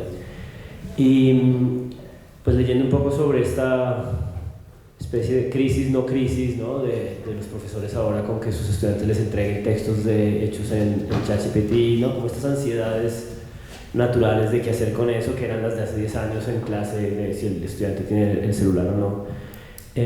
Pues parece que volcarse en parte significaría desarrollar una serie de habilidades en el prompt, es decir, en lo que uno introduce, ¿no? Que sería como la parte de la interacción. Y pensaba qué significaría educarnos en eso, porque es casi una educación clásica, cómo preguntar, ¿no? Y también pensaba que pues lo que alcancé a leer de dactilografía, del texto que presentamos hoy, que conversamos contigo, pues este esfuerzo de búsqueda de formas de salir del sujeto, del yo, para encontrar otros caminos de escritura, pues también sonaba muy clásico en ciertos sentidos, ¿no? Es decir, como este arrebato por la naturaleza de estos sujetos del siglo XIX, ¿no? Que caminaban por la naturaleza para poder salir de sí, digamos, la poesía de Whitman. Y entonces, no sé, siento que es como eso, ¿no? Como una espiral en donde pues ya nos desubicamos mucho en muchos órdenes. Eso está muy bien, pero yo creo que en términos prácticos y para pensar un poco en el contexto de nuestras clases de escritura creativa, sí, cómo entrenarnos en ese input, ¿no? En ese prompt que le entregamos, si hemos resuelto que hay que interactuar con la inteligencia artificial en el plano creativo, digamos, por lo menos. No, estoy totalmente de acuerdo, incluso sin reflexionarlo. Una persona hace poco me dijo, qué bueno es que están las tapas. Yo hago con mención unas cosas que se me quedan espantosas. Yo, bueno, pero no es que a mí me queden bien, ¿no? O sea, es el prompt. ¿Ah? Entonces, si yo pongo un prompt que ya tenga una buena ancla en lo que yo quiero, por ejemplo, yo qué sé, paisaje en ruinas con osamentas de grandes mamíferos extinguidos en el estilo de Moebius, difícilmente lo que quede, tendré que hacerlo 3 o 4 veces y en una de esas va a quedar bueno. Bueno a la vez bueno a mi estética, a lo que yo estoy esperando, y es el tipo de cosas que esperaría alguien que maneja el código Moebius, ¿no? Como ilustrador, o el código que hay algo interesante en grandes osamentas en unas ruinas, yo qué sé. No todo el mundo va a pensar que eso es estéticamente bello, por supuesto, pero alguien que venga de, yo qué sé, mis lecturas, o de mis hábitos, o del tipo de literatura que me gusta, o de toda su relación con la ilustración y todo, probablemente encuentre que hay algo significativo en esa conjunción de cosas, y a la hora de producir un prompt, esa educación, como bien decís vos, genera que ese prompt funcione. Ahora, si yo pongo niña con caramelo, probablemente lo que quede, o gatito con botas de nieve, yo qué sé, capaz que puede quedar lindo para otra sensibilidad más kawaii, yo qué sé, no importa, pero no lo sé. Entonces me parece que esa pregunta por el prompt es muy interesante, y en última instancia, si yo dijera, bueno, pero en el fondo estás diciendo que todo vuelve a ser una herramienta, ¿no? O sea, está instrumentalizado el tema de la IA, y que en última instancia igual eso vuelve a tu subjetividad. Bueno, sí, pero esa subjetividad, como decía yo, con mis hábitos estéticos, con mis preferencias, a su vez está producida y alimentada por un uso tecnológico que fue desde los libros de ilustraciones de H.R. Giger, que le escondía de mis padres a los 12 años para que no vieran que había cosas medio raras ahí, o sea, algunos escondían porno, yo escondía libros de Giger, que también son un poco porno, pero todo eso va cambiando la producción de un prompt, ¿no? Entonces seguimos, como decís vos, en esa espiral, ¿no? que podemos resolverla. Yo creo que como escritores es inevitable que la resolvamos apelando a pautas consagradas, porque de ahí aprendimos, ¿no? Todos aprendimos, quieras o no, leyendo, y si no a Whitman, a los que leyeron a Whitman, ¿no? O a los que leyó Whitman. Entonces, de esa espiral podemos querer salir, pero de eso se trataba, ¿no? De dónde está ese afuera, lo que decíamos recién, ese afuera radical, que la ciencia ficción, por otro lado, siempre resolvió con lo alien, ¿no? Todas las películas o novelas donde tenés gente que está intentando comunicarse con extraterrestres, que a veces es muy fácil, y eso a mí me aburre, o si no tenés películas como Arrival, por ejemplo, o Solaris, ¿no? Donde no hay comunicación, ¿no? Entonces ahí estaría esa especie de... Creo que Fisher dice que una de las representaciones más increíbles en el cine del siglo XX de la otredad absoluta es el océano de Solaris, ¿no? Y por ahí estaría ese fondo que está detrás de la espiral, pero estamos en esa espiral, y tampoco tiene por qué ser algo angustiante, ¿no? Al menos yo lo acepto, no pretendo hacerlo nuevo en ese sentido. ¿Alguien más?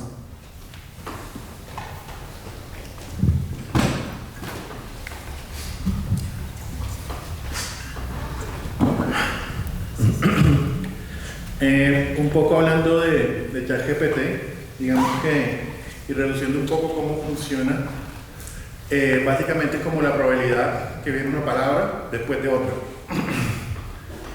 Y eso se parece mucho a escribir, ¿no? Cuando uno está escribiendo, pues la decisión es qué palabra pone luego de otra. Sin embargo, ChatGPT tiene mucha información, es decir, tiene todo internet hasta 2012 creo que es. Tiene libros, tiene toda esta información. Entonces yo me preguntaba un poco, o sea, ¿qué representa escribir creativo después de ChatGPT?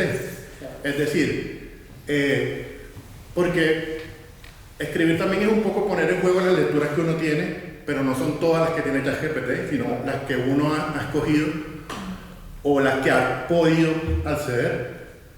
Y entonces escribir es un poco eso, y supongo yo que también entra un elemento ahí como que se podría llamar creativo, y es romper como con ese ciclo también sobre la lectura que uno tiene, porque igual no es como tan probabilístico cuando escribe una persona. Entonces digamos que en ese contexto como que pareciera que escribir creativamente es un poco romper esas frecuencias o esa probabilidad de que venga esa siguiente palabra. Me pregunto entonces si escribir creativamente es justo esto después de ChatGPT, de tratar de no continuar con la probabilidad, o justamente como cambiar de ritmo, no sé, es un poco la reflexión. A mí gracias por la pregunta, a las dos preguntas, se me ocurre en dos respuestas, ¿no? Una es que la literatura en gran medida siempre se trató de eso y de ir contra lo predecible y contra lo que te va a salir. A mí me pasa que cuando yo tengo un taller de escritura allá en Montevideo y muchas veces nos pasa que nuestra mecánica es un poco yo leo lo que propone uno de los talleristas, ¿no? Y vamos comentando y todo, y a veces, por la razón que sea, yo leo mal una palabra, no era la palabra dicha, digo, pero pará, ¿y si fuera esta palabra? ¿No? Entonces esa palabra vino del azar, si se quiere, y ese tipo de trabajo los poetas lo usaron siempre con las rimas, entonces esa idea de que haya algo fuera de uno que rompe el circuito probabilístico con el que, como bien dijiste vos, nunca podemos competir con el acervo de ChatGPT, es parte de la tradición de lo literario y quizá lo literario se signifique o se resignifique de ese lado. Entonces me lleva a la segunda manera de contestarlo. ¿Qué pasa si pensamos las cosas desde la perspectiva de ChatGPT? Entonces ChatGPT va a ver que la literatura humana está hecha de limitaciones, y la va a significar en ese sentido. Y de hecho nosotros trabajamos, y acá digo nosotros como lo producido por estas limitaciones, estas tecnologías, de esa manera. Vuelvo a la música. El caso de Keith Jarrett, cuando fue a grabar el concierto para Köln o Colonia, es muy paradigmático. Keith Jarrett había pedido un piano específico, que a él le gustaba. Y él tenía que improvisar 40 minutos, ¿no? Esa era la idea del concierto. Y Keith Jarrett llega, llueve, día horrible, y le traen un piano que, como llovía, no podía ser el piano tan caro y precioso que le había pedido. Entonces le trajeron un piano. No un piano cualquiera, pero un piano que él dijo, no, este no es el piano que yo quiero. ¿Qué hago? Y no quiso cancelar y se puso a probar ese piano. Descubrió que tenía una serie de limitaciones. Ese piano no funcionaba del todo bien, o como el oído privilegiado de Keith Jarrett se daba cuenta, en las frecuencias bajas, tenía no sé qué problemas en los agudos, tenía cierta indefinición en cosas que un oído, que yo no lo tengo, ¿no? Que un oído especial se daría cuenta. Entonces, ¿qué hizo? Se puso a improvisar desde esas limitaciones. No tocó ni notas muy graves, ni notas muy agudas, y por eso si vos ahora vas a tu casa y escuchás el concierto para Köln o concierto para Colonia, ¿sabes cómo le quieras llamar?, de Keith Jarrett, vas a ver que buena parte del concierto está en los tonos medios del piano. Y es hermoso, o sea, es sobrecogedor, es uno de los discos más vendidos de la historia, o sea, va más allá del jazz, va más allá de un montón de cosas, y es un clásico de la música del siglo XX, y surge de una limitación. Yo no sé si no lo significamos de esa manera, entonces quizá en el futuro las IA o lo que sea puedan percibirnos o percibir nuestra literatura en ese sentido, como algo que es lo que es en virtud de sus limitaciones. Y por ese lado, más allá de lo mejor y lo peor, porque los valores pueden cambiar, pero queda resignificado en ese sentido, queda significado en relación a esta cosa que tiene con sus limitaciones. Entonces, me parece que por ahí van las dos cosas, ¿no? Podemos resignificar la literatura humana desde ese punto de vista, y por otro también es cierto que siempre fue así, y siempre intentamos evitar la recurrencia de lo que nos surge en una primera instancia, de lo consabido, de ¿qué se edita mucho en los talleres literarios? No uses esta frase hecha, esto ya está, esto ya lo escuché, el sillón desvencijado, la India milenaria, el astro rey, todas esas cosas, no, por favor. Entonces, la literatura siempre tuvo ese motor, por decirlo así, ¿no?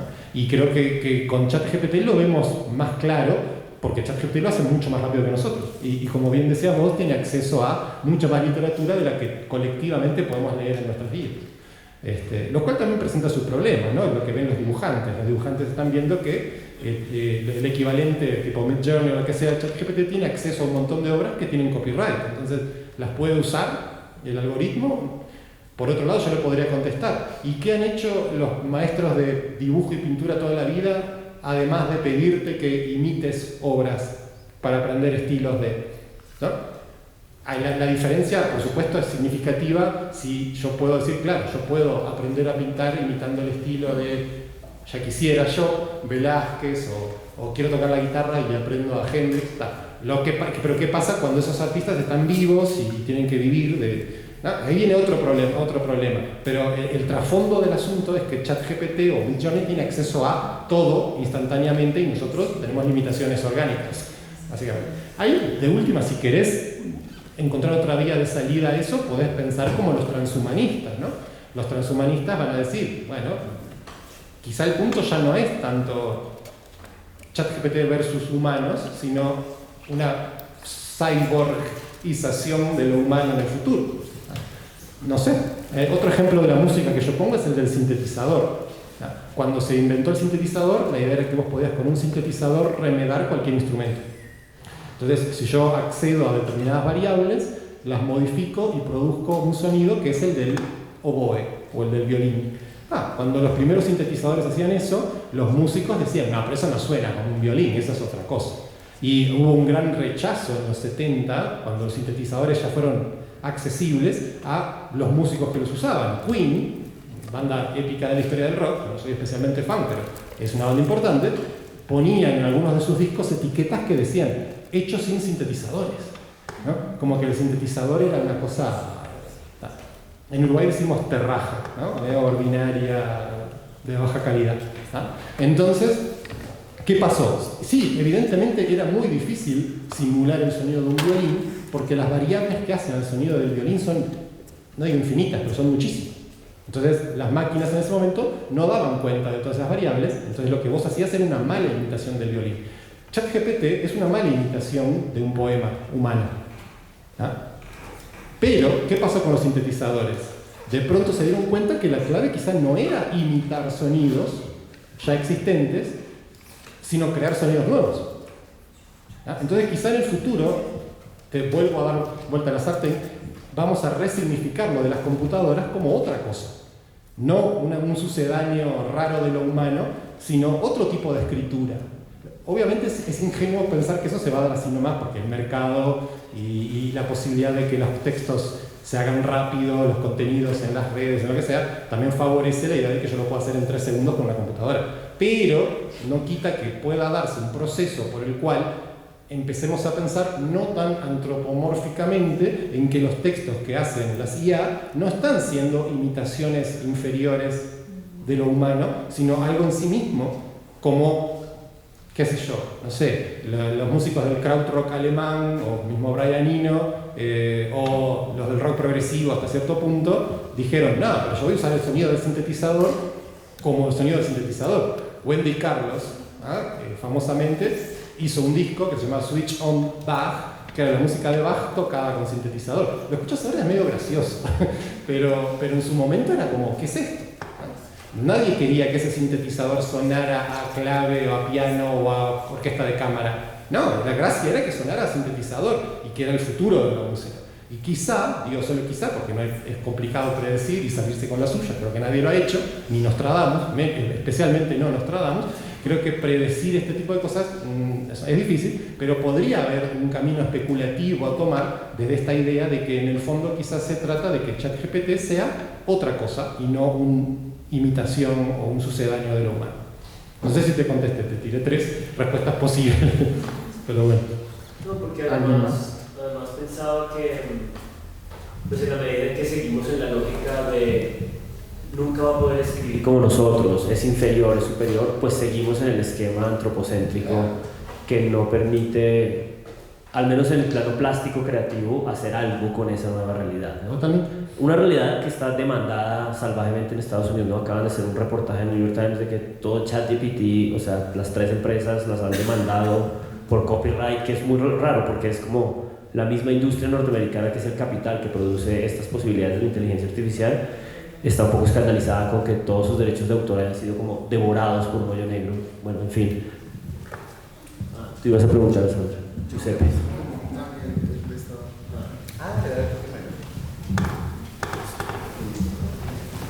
Ramiro, no he leído tu libro, espero hacerlo prontamente. Entonces voy a hacer una pregunta más relacionada con lo que ya venían hablando de estos dilemas o estas dicotomías presentes entre, digamos, lo artificial, lo natural, ¿no? Hablaban de la exterioridad y de la interioridad como, a fin de cuentas, pues un dilema muy occidental, muy moderno, ¿no? Y quería tal vez preguntarte por la cuestión de la materialidad, que siento que ustedes lo desarrollaron en toda la conversación, en torno a lo que implican los objetos cotidianos, también como una especie como de geografía que a veces está como invisible, pero no es como cuando nos acercamos a ellos que empezamos como a entender sus geografías propias, entendiéndolas como formas de escritura, ¿no? Contenidas. Y siento que esa es como la pregunta técnica también que es interesante lanzar, ¿no? Como desde la técnica antropológica, por decirlo de alguna forma, incluso excediendo la antropología, que es cómo se construyen las formas de escritura y cómo es posible de alguna forma interpelar esos textos, ¿no? En la cotidianidad. Entonces pensaba tal vez estos objetos de los que ustedes hablaban, como por ejemplo la escritura en el vinilo, ¿no?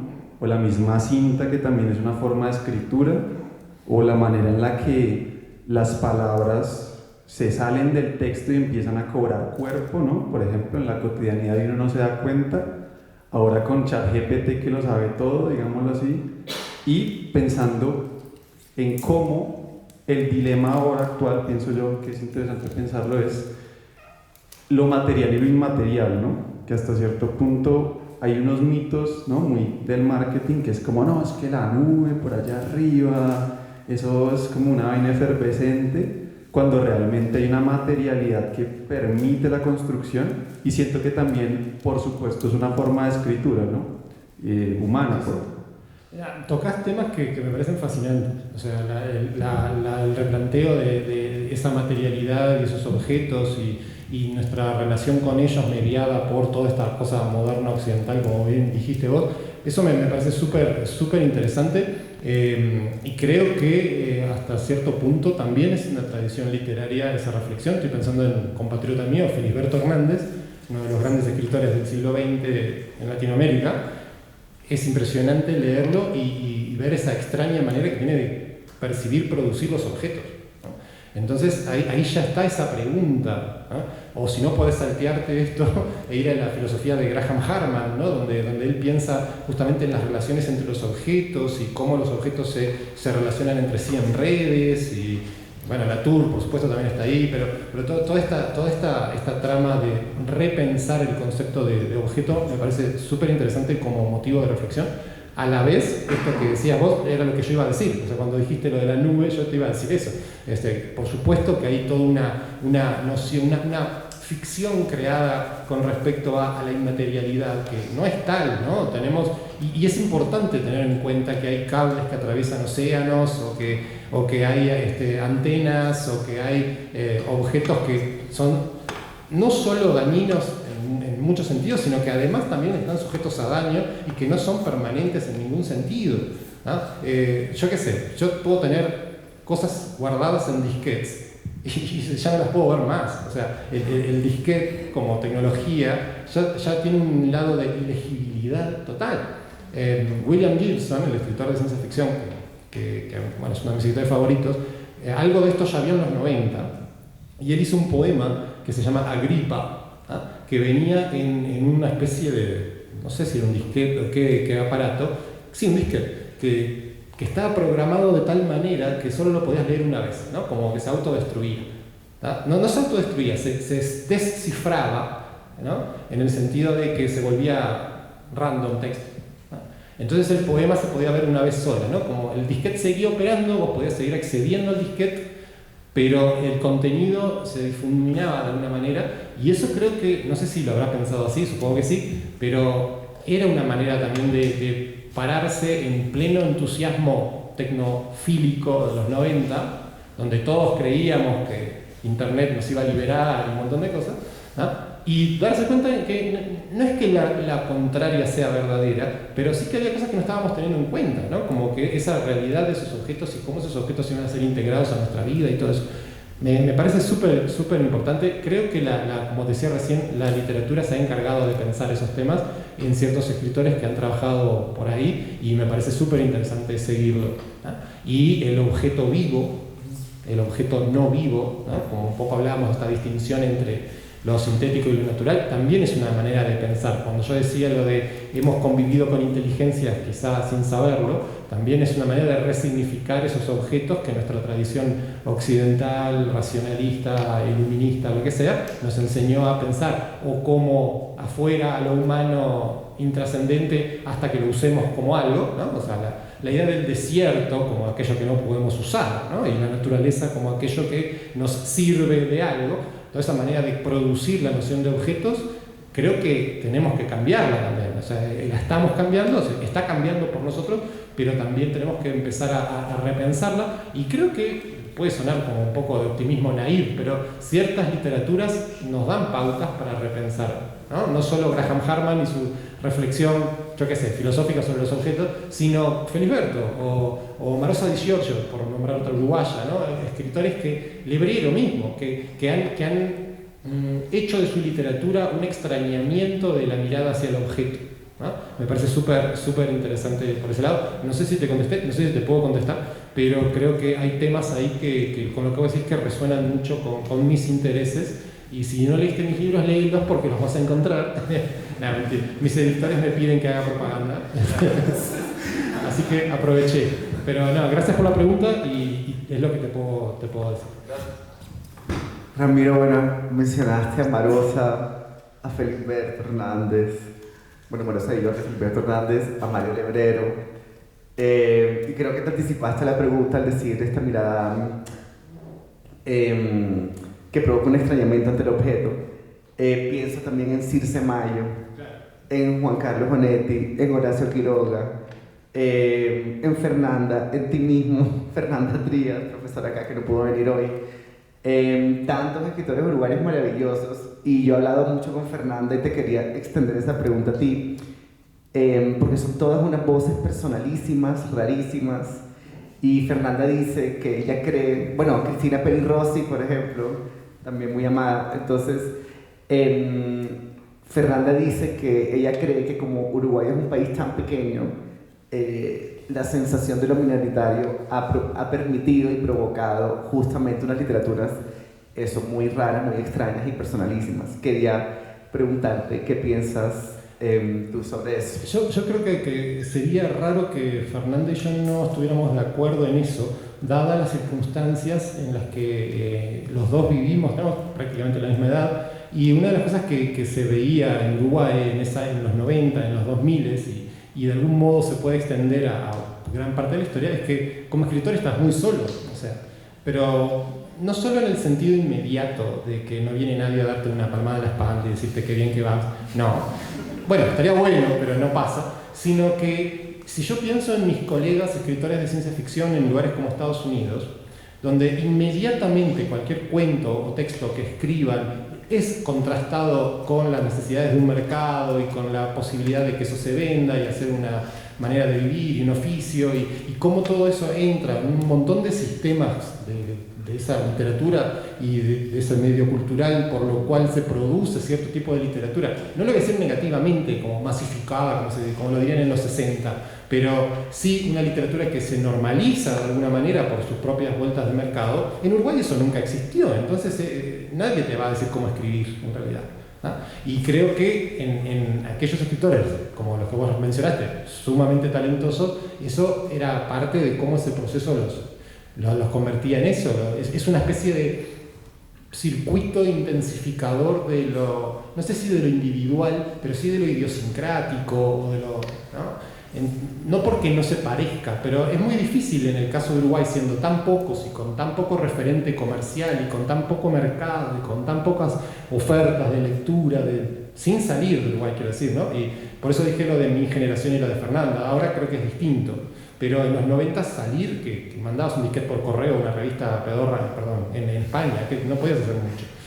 Entonces, creo que eso, un amigo en esa época les decía que era como un caldo de cultivo, ¿no? Que vos de ahí terminabas saliendo raro, ¿no? Y por supuesto sí hay configuraciones que atraen escritores, ¿tá? Y hay escritores que en ese sentido hacen una línea más autoparecida, ¿no? Estoy pensando en cómo se va, el propio Lebrero generó una mini generación de escritores muy preocupados por la cotidianeidad, por el realismo en ese sentido, por esa mirada extrañada. Creo que a algunos les sale mejor que a otros, ¿no?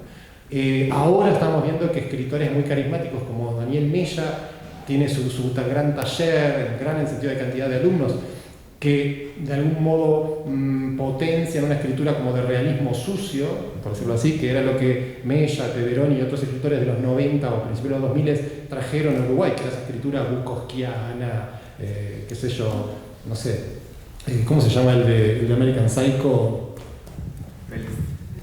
La Brest de Liston Ellis, toda esa literatura que para Anagrama, que para Uruguay era muy nueva en ese momento, escritores como Mella, como Peveroni, como otros más, importaron de algún modo. Entonces creo que al generar focos de popularidad en cierto sentido, o de éxito inmediato en ciertas comunidades, sí hay como semillas de, no uniformidad, pero sí de preferencia de ciertos estilos, y eso de algún modo compite con otras individualidades, ¿no? Entonces, en el momento en que tampoco hay tanto, porque Uruguay es chico, ese equilibrio entre lo normalizado, entre comillas, y lo individual, no favorece mucho a ninguno de los dos. Entonces, puede pasar simplemente que en el exterior o en otros contextos sean más conocidos esos individuales o idiosincráticos y no tanto los otros hasta que uno sale. No sé, son mecanismos. A mí me obsesiona mucho pensar en esos mecanismos de visibilización, de éxito de ciertos memes en el sentido dawkinsiano, ¿no? De por qué se vuelve más exitoso esta manera de pensar la literatura que esta otra, por qué de pronto se pone de moda el weird, ¿no? Yo ahí puedo decir, bueno, en cierto modo, desde, no sé, 2011, 12 para acá, muchas escrituras se han puesto, si no ciencia ficción o fantasía, se han puesto un poco raras. Fernanda, qué sé yo, escribió Mugre Rosa, ¿no? Entonces, de alguna manera también eso produce como una serie de tendencias en el sistema, ¿no? Pensar en eso en términos más como cibernéticos, virológicos, etc., a mí me interesa mucho. O sea, he tratado de escribir al respecto y esa pregunta que vos me haces, Giuseppe, creo que podría ser empezada a contestar desde ese punto de vista, por más que al final la respuesta es la misma que te dio Fernanda y que es la misma que te daría yo, ¿no? Hay algo que tiene que ver con ese mercado reducido, con esa cantidad pequeña de lectores, y que en todo caso yo matizaría con eso, para terminar, que en la vida de Fernanda y en la mía, que crecimos en los 90, eso estaba mucho más marcado que ahora, donde no solo es más fácil que alguien como yo venga a Bogotá, sino que me refiero a no un autor consagrado, como podría ser yo de Mario Benedetti yendo a Cuba o lo que sea, sino un escritor más o menos nuevo todavía, viajando.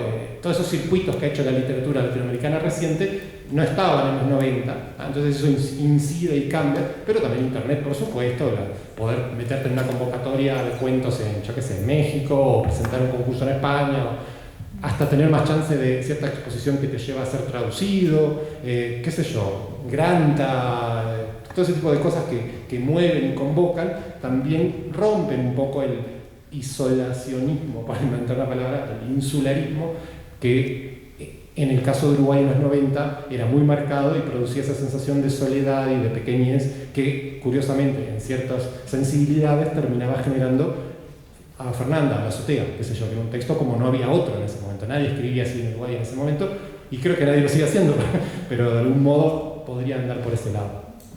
Gracias. Ya. Bueno, no. Gracias, Ramiro, y gracias a todos. Esto es un aplauso para Ramiro y vuelve siempre. Gracias. Muchas gracias.